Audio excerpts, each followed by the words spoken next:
Welcome to the seminar this week. Today it's my pleasure to introduce Professor Yacine Ali-Haimoud from NYU. Yacine is a theoretical astrophysicist and cosmologist. He did his PhD at Caltech with Chris Hirata, and then he was a member here at IAS, and then did another postdoc at Johns Hopkins before moving to NYU and become a professor there. Yacine is interested in various topics ranging from dark matter, early universe, CMB, primordial black hole, to large scale structures, 21 centimeters, and also gravitational waves. And he mostly do analytical works. So today he will tell us about dark matter baryon interactions and its cosmology test. And he's going to just use the blackboard. So thanks. Thank you for the invitation. So a couple heads up. So first of all, it's the first time I give this talk on the blackboard. It's probably too long. I'll go through what we go through. Also, this is stuff that I have worked on, at the latest, maybe a year or a couple of years ago. And as I said in the abstract, my goal is to maybe try and recruit people to help me finish some projects and push them through the finish line, because there are some really technical projects which do require some men or women power. And currently we only have one single proto student.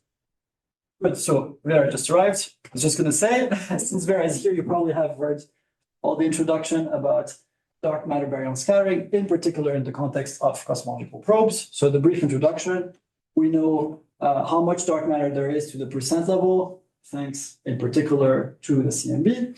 But of course, we don't know what it may be. So here in this talk, I'm going to assume that some fraction of the dark matter is a particle chi, which is mass m chi, and it has some cross-section sigma chi b, which depends on velocity, with baryons.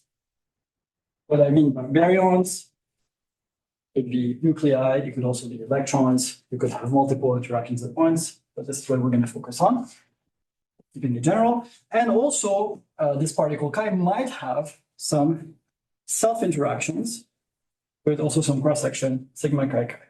So our goal is to say, how can we use, in particular, CMB anisotropies or other linear cosmological probes to either constrain or measure the cross-section, these two cross-sections as a function of mass and perhaps as a function of dark matter among us. Okay?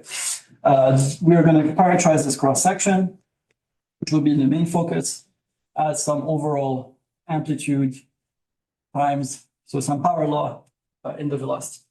To give you a couple examples, for example, like very concrete ones, if the dark matter had a very small electric charge, this would give you a v to the -4. If you had a very small electric dipole moment, v to the -2.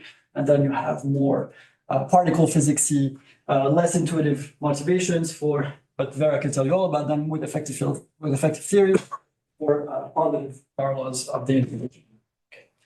So as a what's the current status of constraints on such interactions? Schematically, so here just thinking, for example, about cross-sections with protons, with velocity independent, so n equals 0. So the most constraining probes are direct detection experiments.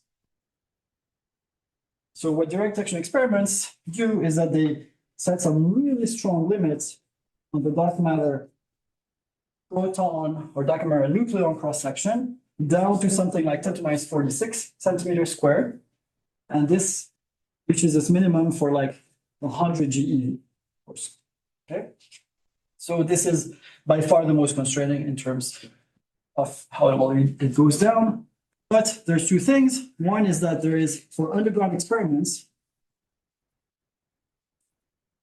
there's actually a ceiling.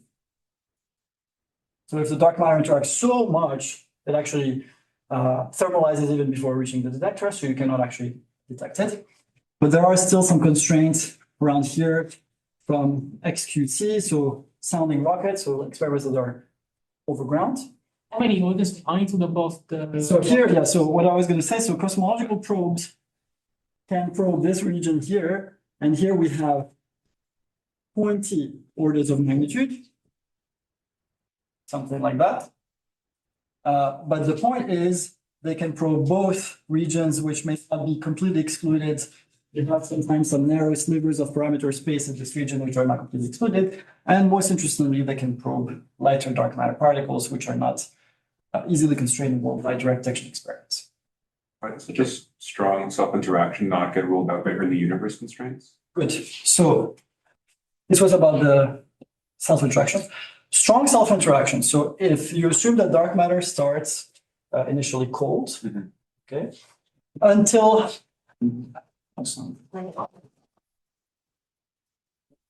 so cold means this means that say if you take the characteristic thermal velocity of the dark matter times the Hubble time, this is much less than the wavelengths of interest. So dark matter free streams due to thermal velocities on a very small scale. Okay. So what does it mean if I do schematically a phase space plot in 1D? Initially, dark matter, is basically on a line. There's a tiny bit of thickness. If I zoom in, there's a little bit of thickness on this line. So it's very tiny. What are you plotting there? I'm plotting XP 1D phase space of dark matter schematically. And so I'm saying it's the Dirac delta in velocity or momentum. There is a little bit of thickness, which is the thermal velocity dispersion. What self-interactions would do is that if I take a cross-section, they would change the details of the velocity dispersion without changing its RMS, because it will not change the energy, the mean thermal energy of dark matter. So if I take a cut here, the self-interactions might change the details of this. However, as long as you are in linear evolution, if there are only self-interactions, these details do not matter at all. They will only matter once you have stream crossing and you have these, things like this, where you have at a given position multiple velocities, and therefore you can have interactions. So dark matter self-interactions, absent dark matter baryon scattering, only matter for nonlinear structure formation if dark matter is cold. However, an important point is that, so I'm going to write this. So dark matter self do not matter for linear, so alone. They don't matter for linear evolution, but they matter, they do affect, will be a big point, the efficiency of dark matter baryon interactions, especially for light dark matter. So if you have the light dark matter particles, dark matter particle, then its thermal velocity dispersion can be larger. And once it starts to couple with baryons, then this width can become relevant. And the details with which it can exchange momentum and heat with baryons does get influenced by dark matter self-interactions. That will be one of the main points of this talk. Yep. Also, these the sigmas, you're treating them as totally independent, but in principle they're not, right? Absolutely. The presence of the first one will induce a loop level cross section. That's right. So, but this is a very model dependent statement. And so one of the points I want to make, so we'll get to this here in really a minute, is that the current implementation of dark matter baryon interactions in linear Boltzmann codes implicitly assumes that the self-interactions are extremely strong. Extremely what? They're strong. So strong that they basically the dark matter becomes an ideal thermal fluid. So there's an implicit assumption that is rarely actually even mentioned. And this implicit assumption serves, so let me write the state of the art. So this is for linear Boltzmann codes.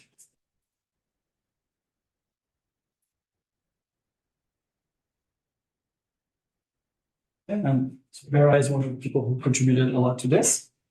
So dark matter is assumed, treated as an ideal thermal fluid. By ideal fluid, I mean that it can be described only by its density and mean velocity. Thermal, I mean that this velocity dispersion around this mean velocity is assumed to be Maxwell-Boltzmann. Okay. So then what these interactions with baryons do is the following. So you're going to write your momentum equation, your linearized momentum equation for dark matter. I'm not going to worry about scale factors here. So for dark matter, it would be very simple in the Newtonian regime, and all you're going to do is you're going to add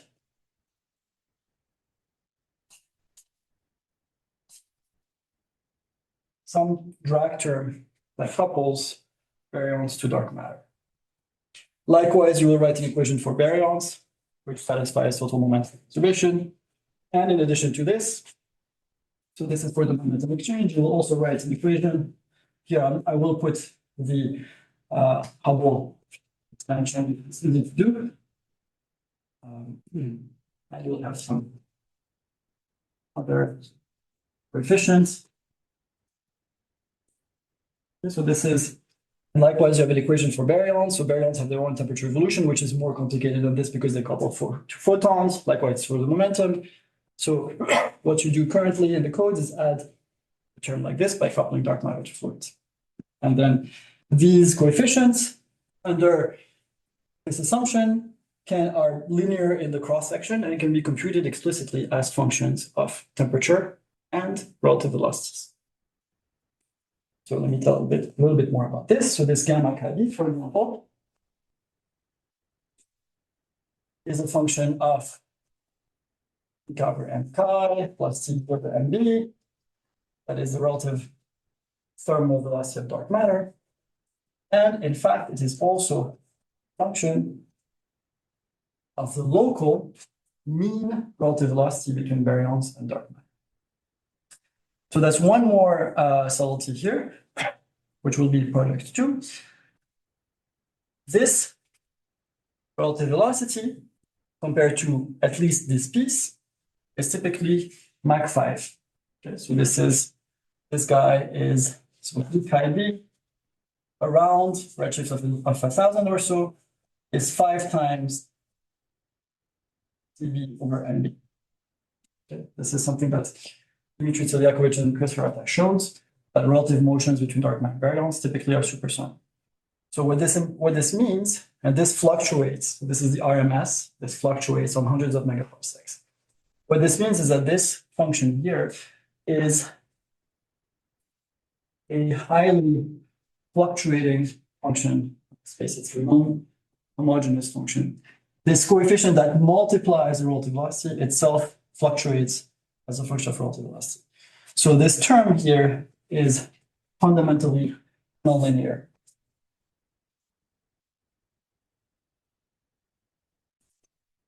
This is relevant only for cross sections, as I wrote here, for n negative.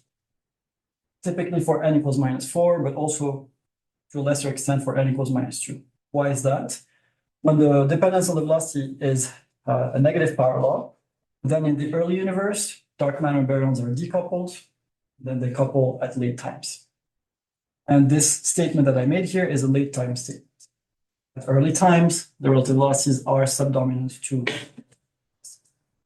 So in the converse case where the velocity dependence is a positive power law, most of the action happens early on in the universe, at which point this is not a concern. But for negative power laws, this is a concern.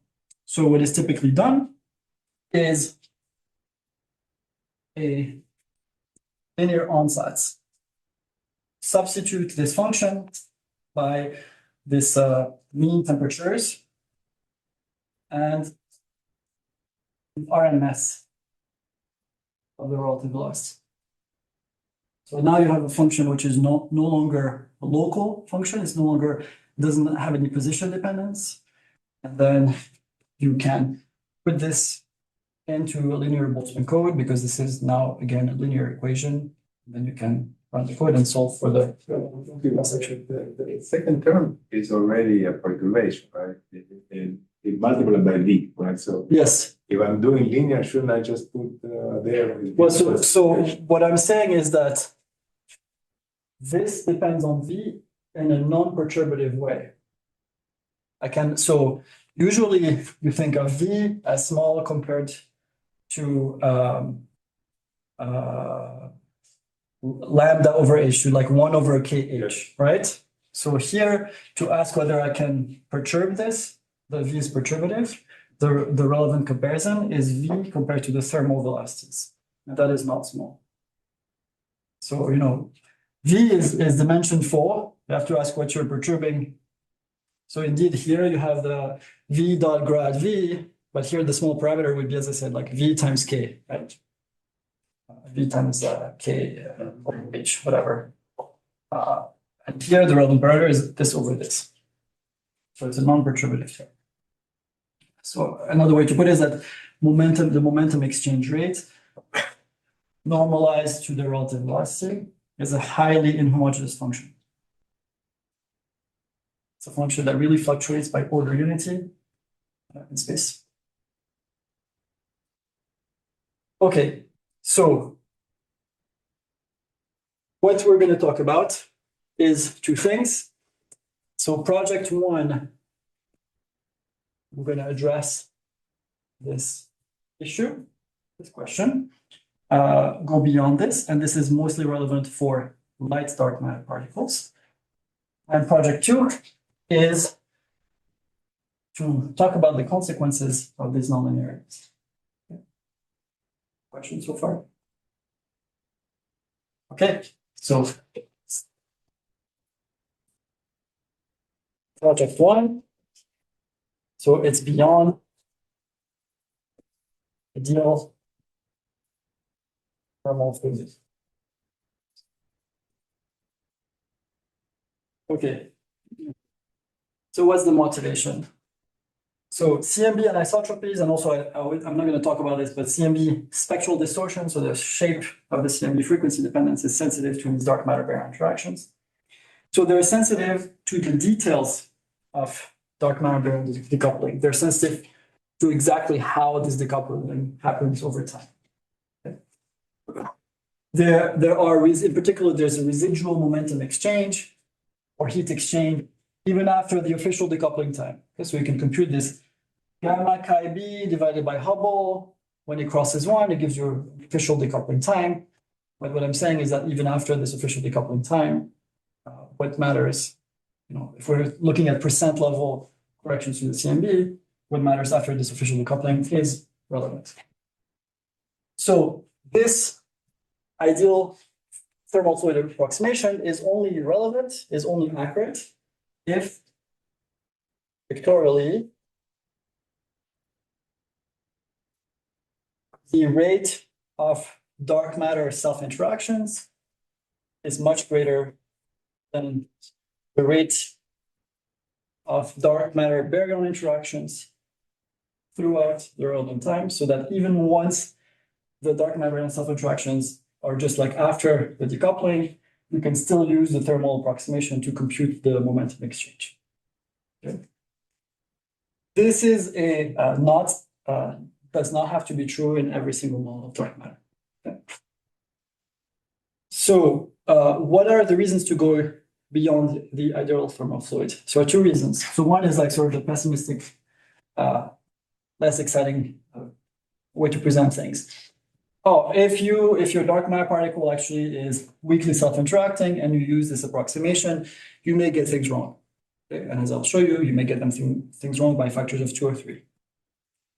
Okay, fine. The other more optimistic way to present things is that if you are able to model in more detail self-interactions, then you can open up the parameter space. And instead of just being able to constrain dark matter interactions with baryons, you might be able to simultaneously constrain dark matter self-interactions.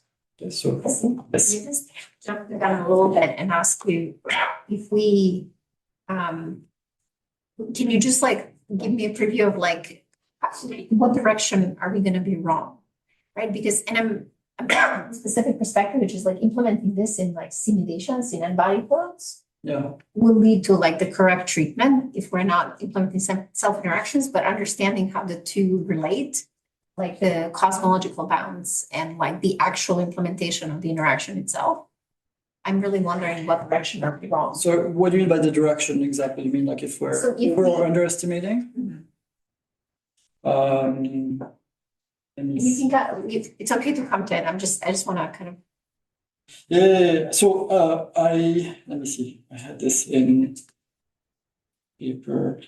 I don't remember which way it went. I think it was overestimating, but let me check. Overestimating the effects. So the bounds are Yes. stronger than they should be if But I we can- relax the assumption about the strong end. Okay. Let me see. See this? What did I plot? I plotted them in absolute value, so I'm not even sure anymore. But It's okay. the point is that I only calculated the difference in the effects only for so far for the heat exchange. And I cannot tell you with any confidence whether the effect is over or underestimated for momentum exchange, which is most relevant for linear cosmological probes. So I don't really have an answer to your question. Yeah. I don't know which way it goes. But I do think it could be some factors of 2 or 3, one way or another. But this is specifically for late time scattering with these non-linearities in velocity. No, this is, so sorry, so this project one is actually more relevant so somehow for the higher n, the most positive n, this becomes more and more important. Okay. So project one will be for n positive, and project two about the non-Gaussianity, about this non-linearities will be for n negative. So there are two, and I think, ideally one would do everything together, but I think it's hard enough to do them separately. Yes. Just that when you were mentioning this rate and how you're expanding its homogeneity dependence, like Yes. I've seen papers before where people are a little bit concerned about these effects. For example, if the CMB B modes get generated by these baryon CDM relative velocities, and they're normally what they do is they will expand, for example, to like KSD optical depths by some series of rotationally invariant operators, right? So it'll be like V squared, higher derivatives of that, and things like that. Is that treatment? Yes, so I will talk about it in the second part. Okay? All right. Unless there's more interest for this part, but I think I can talk about this one first. Okay, so as I said, there are two motivations. One, you might get things wrong. And two, it means that if there is a significant difference between the two limits, where this is negligible or where this is strong, there is more parameter space to potentially be explorable. So what we want to do is replace these ideal fluid equations by a Boltzmann equation for dark matter. With the dark matter phase space distribution, you want to write some Boltzmann equation where you have a collision operator accounting for self-interactions, plus some collision operator accounting for interactions with baryons, and this is going to depend just on the baryon temperature and the baryon velocity, mean velocity. This operator is quadratic in the phase space distribution, and this one is linear.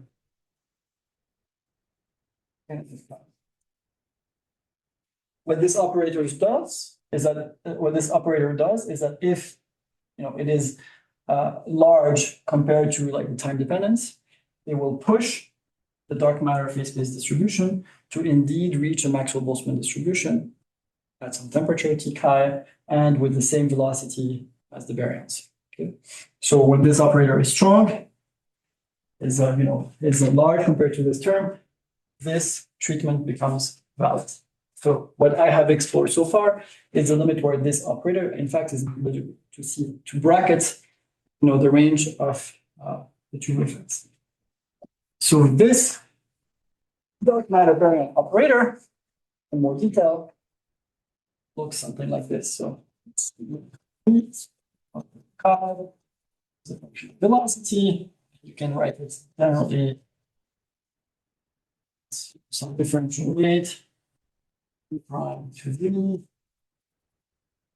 density V, this F couple of the prime minus switch the.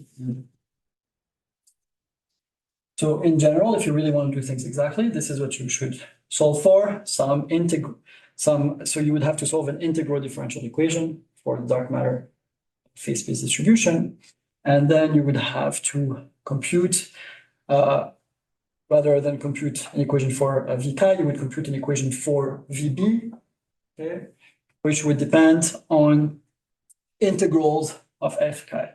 So you would add to your Boltzmann code still a linear equation for the dark matter distribution and modify the VB equation with some integral over this distribution. So that would be doable in principle, but a little bit painful to do.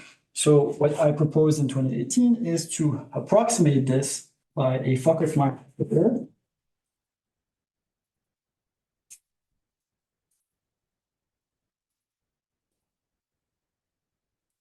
For the little personal story, I learned about Fokker-Planck when my very first PhD project on spinning dust. Strain had written a paper on spinning dust, and they had some equations, did not understand them. There was never anything mentioned about Fokker-Planck. And then I talked to Chris Hirata when he visited Caltech, and I told him, like, I don't understand why they have this relation. He was like, oh, actually, it's a Fokker-Planck equation. And he gave me a lecture at the Red Door Cafe. So what's a Fokker-Planck operator? It is a diffusion operator. So normally, a diffusion operator is something that holds when interactions only change, in this case, the velocity by a perturbative amount. Okay, so you have a diffusion in velocity space. In this case, you can approximate the effect of the operator by a diffusion tensor and by a drift vector. So Fokker-Planck operator looks like this. So it would be, instead of an integral operator, it is a differential operator. So instead of having an integral differential equation, we have a partial differential equation. J I J V I. This is I of V. Okay. So as I said, this is accurate when scattering is diffusive. For light dark matter particles, which scatter with heavier baryons, in fact, scattering is not diffusive. They can get big kicks for unity and velocity. Okay? So in principle, you don't expect this to be accurate. Nevertheless, you can still build a, let's call it a diffusion-like operator that best approximates this operator in the following way. So first of all, these two operators conserve number. If you scatter with baryons, it doesn't change the number of dark matter particles. Secondly, you can enforce detailed balance. Detailed balance. So these two coefficients depend on the temperature and velocity of baryons. So you enforce that if F chi of V is Maxwell-Boltzmann at new velocity VB in TB, you enforce that this collision operator vanishes. That gives you a relationship between these diffusion coefficients. Secondly, you enforce that the net momentum exchange rate and heat exchange rates are exact for any F chi. So to compute the momentum exchange rates, we're going to do an integral over this collision operator. Here, you can show that the momentum exchange rate is going to depend on this di, and the heat exchange rate is going to depend on the trace of this tensor. So by imposing that you have the exact momentum and exchange and heat exchange rate, this fully determines the optimal coefficients. So you can build a partial diffusion operator that gives you always the correct momentum and heat exchange rate and always satisfies the tail balance. So it's the best diffusion operator you could make. You could construct even if scattering is non-diffusion. Okay.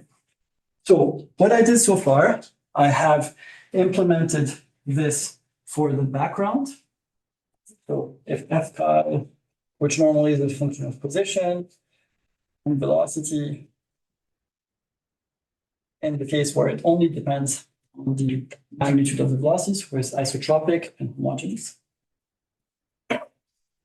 And I've compared, so in this case, we don't have a momentum exchange rate. So what I've compared is the heat exchange rate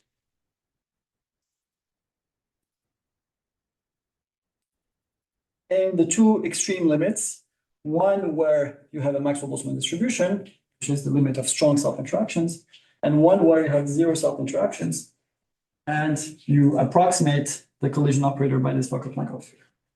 And then what I found is, in this case, 2 to 3 times difference. So again, this means that if you have a dark matter model which has no or weak self-interactions, you may make errors of factors 2 to 3, but more positively, it means that there is room for probing self-interactions in addition to dark matter interactions. What I've also done is with Seror Seher, I'm being a former grad student. What we did is she actually implemented the Boltzmann equation for dark matter with this full integral collision operator in the background. Okay, so without spatial perturbations, without anisotropies. So now this is simpler because things are isotropic, etc. So nevertheless, she implemented and solved the full integral differential equation for the background dark matter phase space. And she checked that the Fokker-Planck operator, even when you have light dark matter particles, makes an error of at most 17%.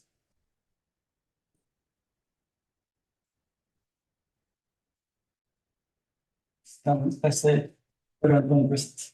So surely this number depends on n.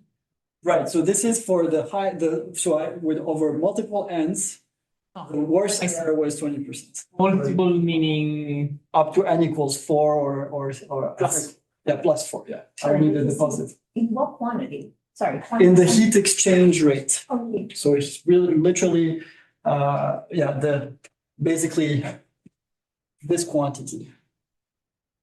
So the term that you add to both dark matter and baryon temperature equations can be modeled to 20% precision over all n's. and the higher n, the better the approximation or Let me tell you about this. I don't remember exactly. no, it should be worse because then It's not obvious intuitively which way it goes. So I can show you the plot if you want later. So for higher n, this is where you have the largest difference. Okay, so for higher n, it turns out that this is where you have the biggest difference and also the biggest error. Okay. However, what's interesting is that the biggest difference is coming for the lightest dark matter particles, which makes sense. Those are the ones with the largest velocity dispersion. But the largest error comes for dark matter particles with comparable mass with baryons. When they're very light, as it turns out, you reach back the diffusive red regime. Yeah. So anyway. But how this relates to the observables depends also on how quickly you decouple, and so which is faster for higher. So did you quantify you did quantify the effect on CLs, right? No, so because this is only for heat exchange rate. So I'll take it.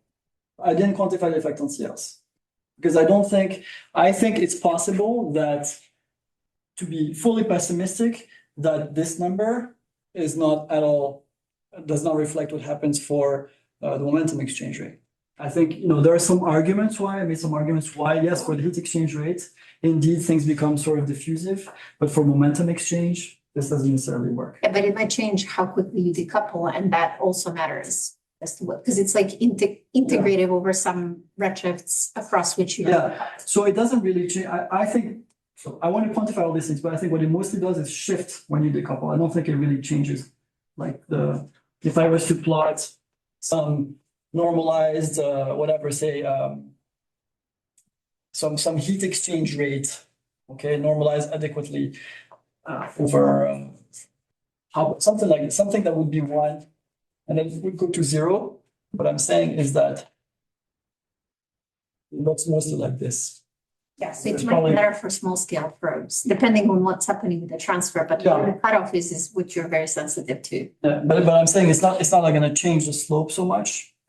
but the location. For the Yeah. location, but again, this is all for the heat exchange, and I really can't, I don't feel comfortable with making statements about momentum exchange, but because I And think. why can't you figure out the effects on the momentum exchange or So that's the fraction project you're we're gonna gonna do do. that? Okay, So the project is, solving this for isotropic F is something that's doable, like my recombination code hierarchy actually solves exactly something like this. Diffusion equation for Lyman mass of photons is all isotropic. But now if you want to solve for the perturbations, you have to write down the Boltzmann hierarchy, and you have to write a Boltzmann hierarchy with some collision term, which is diffusion operator, and that's much more involved. So what I'm trying to get help with is to actually, I've written down the equations for the perturbations, but like to get someone to help me implement them. Because I don't feel confident. These are all strictly for the heat exchange rate, and I don't feel confident that any of these statements will carry over to the momentum exchange rates. So So I understand a little bit better. How do I understand the dependence on N? Like how well this works and how it depends on that. right. So let me see if I can give you something that's not completely BS.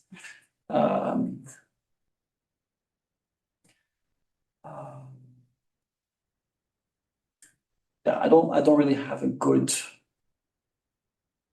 So you mean like why this is larger for higher N? Yeah. I don't really have a good.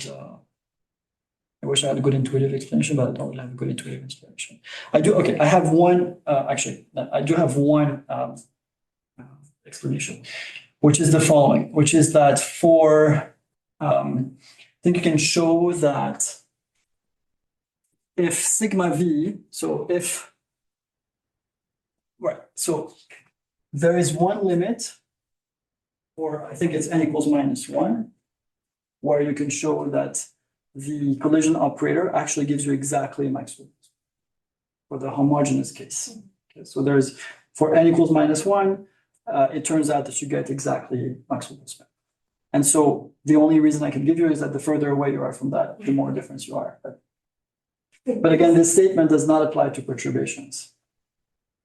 But isn't your statement dependent on how you normalize the cross section? Right? When you say for which N is it the worst, are you assuming a certain? I'm saying so the relative difference between heat exchange rate computed assuming Maxwell-Boltzmann versus computed assuming, It's not.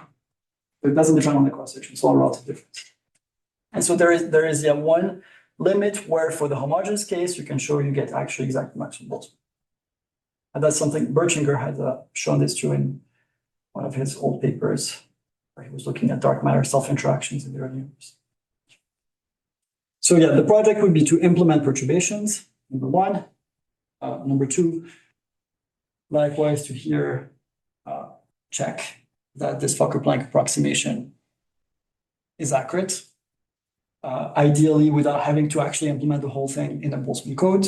But I think by maybe making some simple isolated test cases, looking at single K modes, whatever, to figure out, to quantify the accuracy of the Fokker-Planck approximation for perturbations.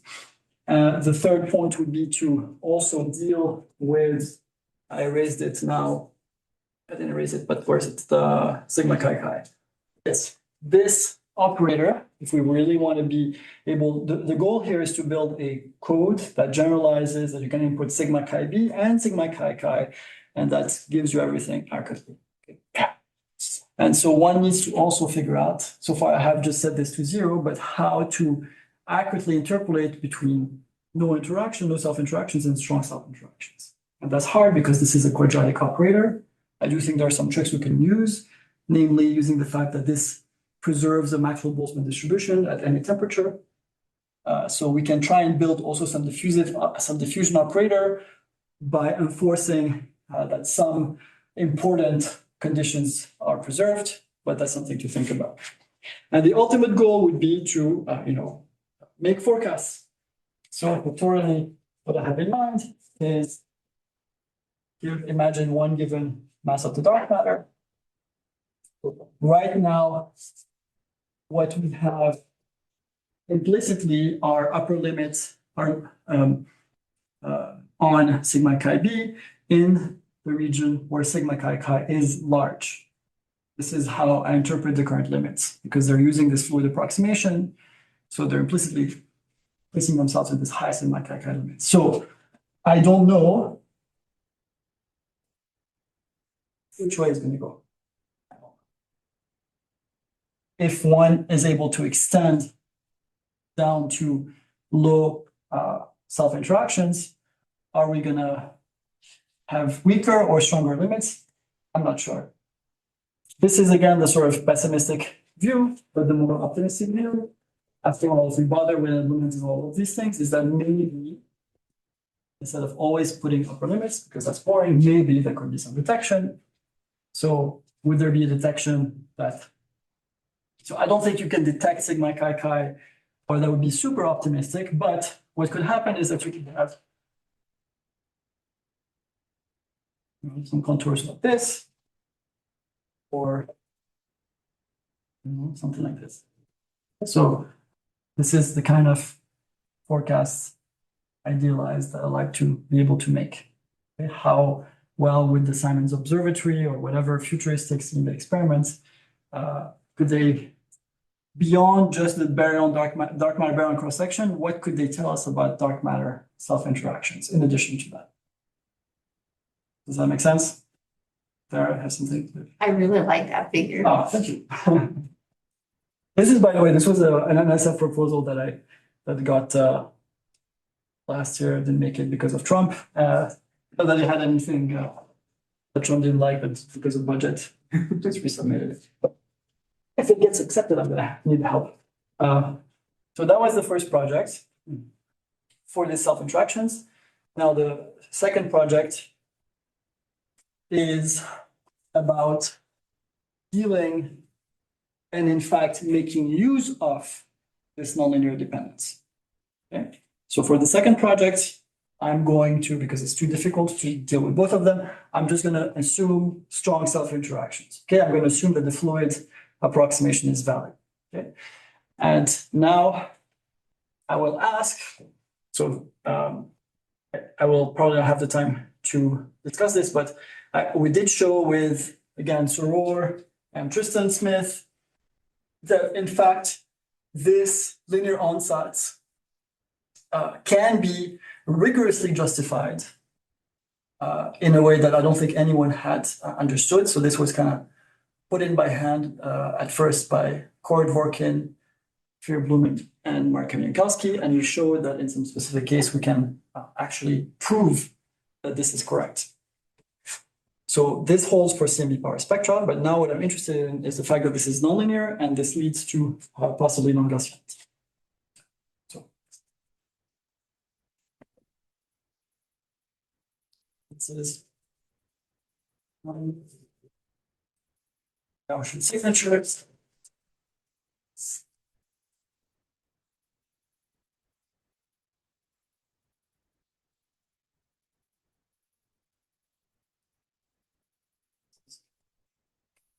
So let me give first some general comments. So the CMB is Gaussian if and only if two conditions are satisfied.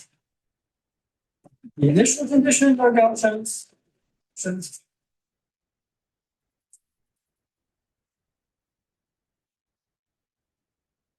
And the evolution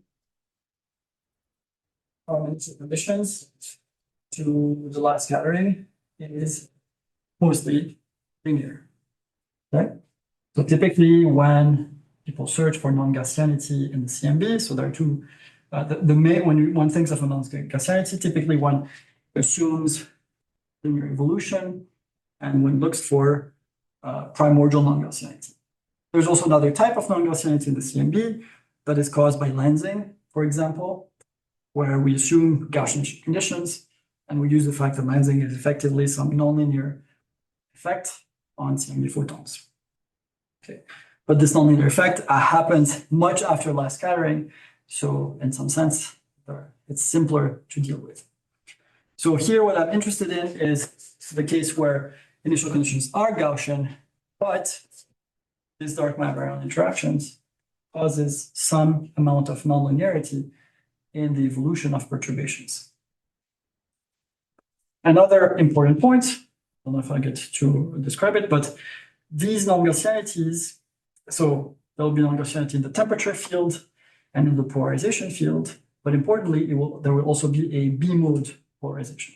Okay, so another theorem like this one is that CMB modes equal 0 if and only if initial conditions are scalar and evolution is linear.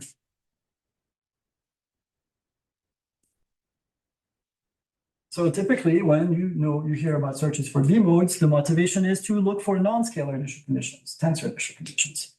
The other case where there is B mode is when we have scalar initial conditions, but we have lensing, which is a nonlinear action on CMB. Okay, this generates a B mode. So here I again placing myself in the case where we have scalar initial conditions, but this nonlinear evolution will lead to B modes. This B mode will be non-Gaussian B modes. So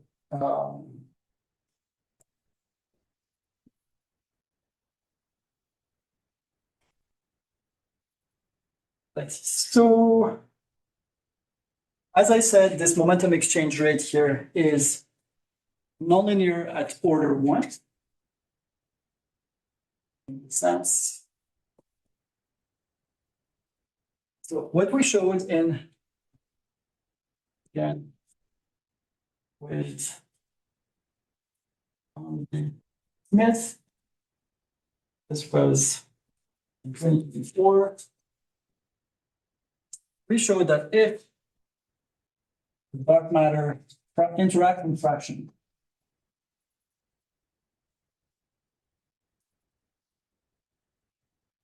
is of order unity. So if we're looking at not a subdominant fraction of the dark matter that interacts, but most of the dark matter interacts.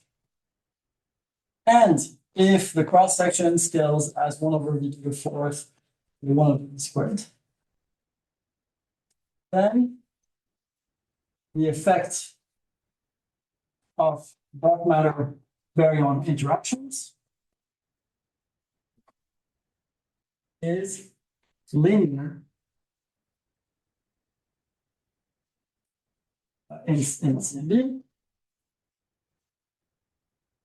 is linear in sigma k. So what I'm saying is that red stuff here is a non-linear function of the velocities, okay? But it is linear, is proportional to the cross-section. And if you take the current implementation in Boltzmann codes and you double the cross-section beyond the current upper limits, the effect is doubled, okay? Which again is not an obvious statement.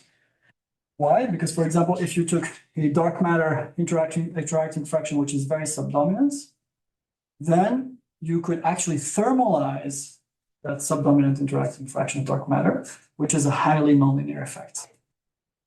If the cross-section was instead a positive power law velocity, then again in the early universe, the dark matter baryons are in tight thermal contact, which is a non-perturbative.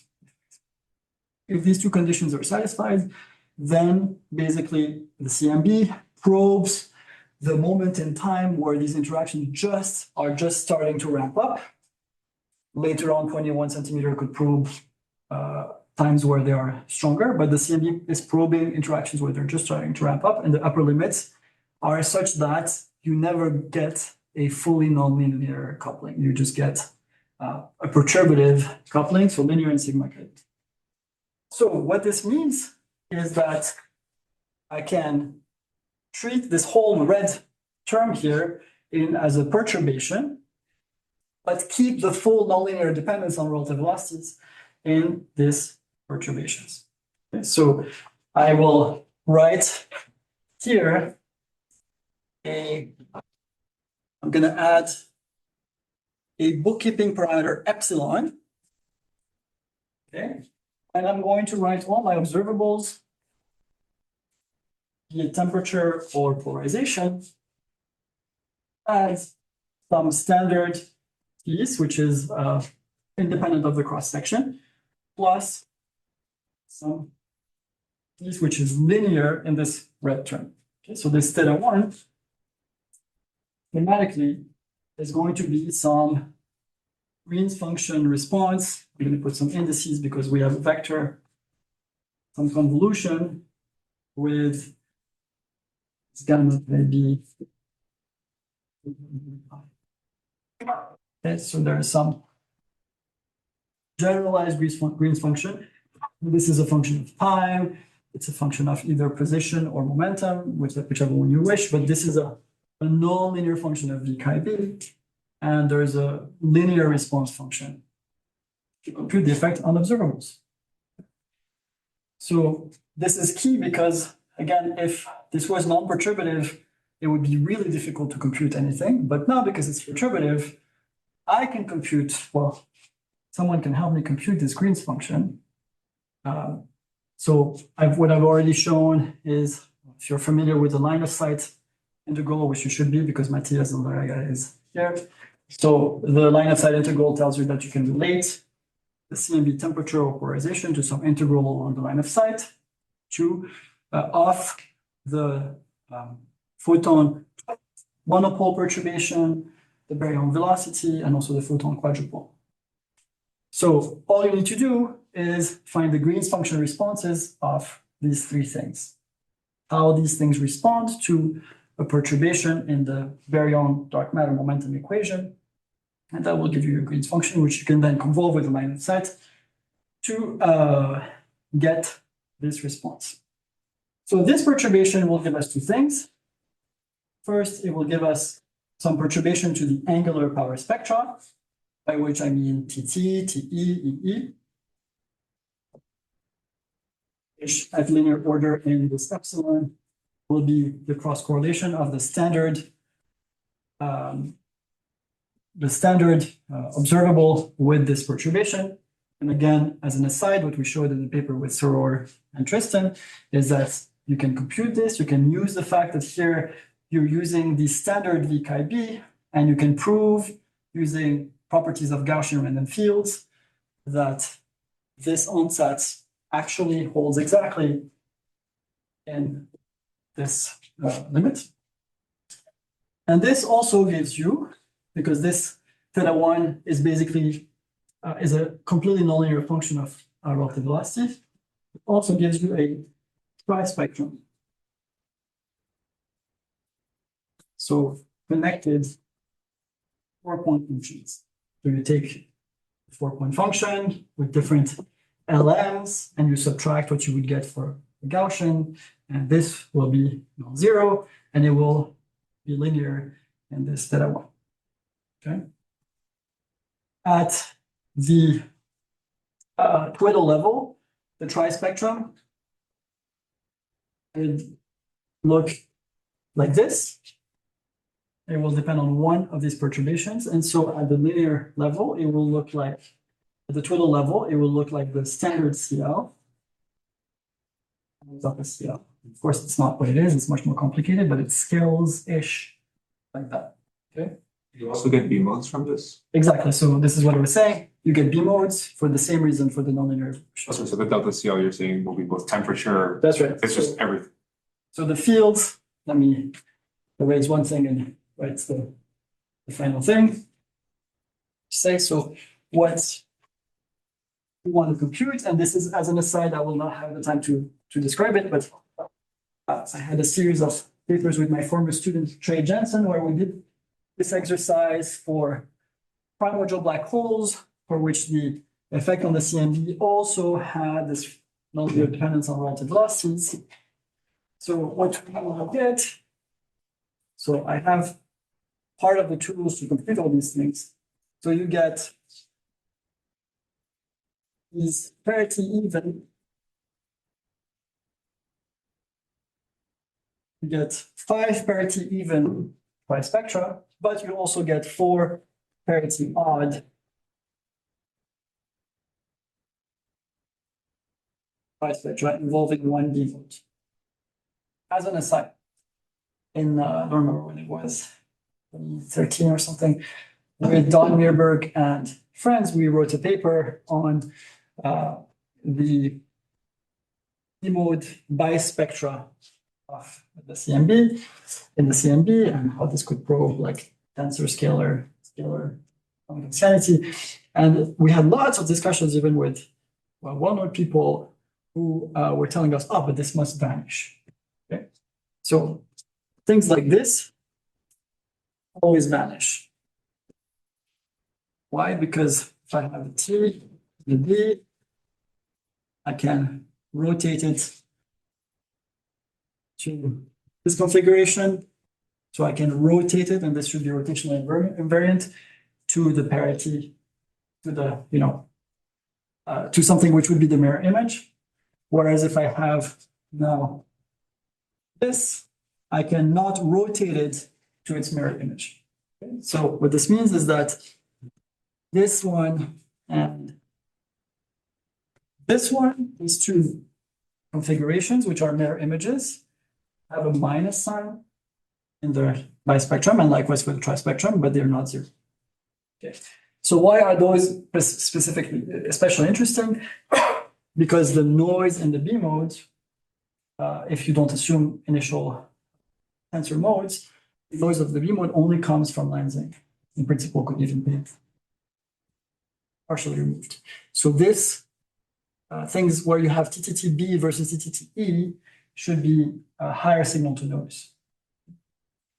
I'm going to stop here. So yeah, I would appreciate if anyone would be interested in joining to finishing these horrendous calculations. It's mostly just, 4-dimensional integrals and things like this, and some horrible sums over L and M and 3J symbols and whatnot. But I think it would be cool. So the selling point here is that with the exact same observable, CMB and isotropy, okay, you just combine the data in a different way, but at 0 additional observer costs, okay?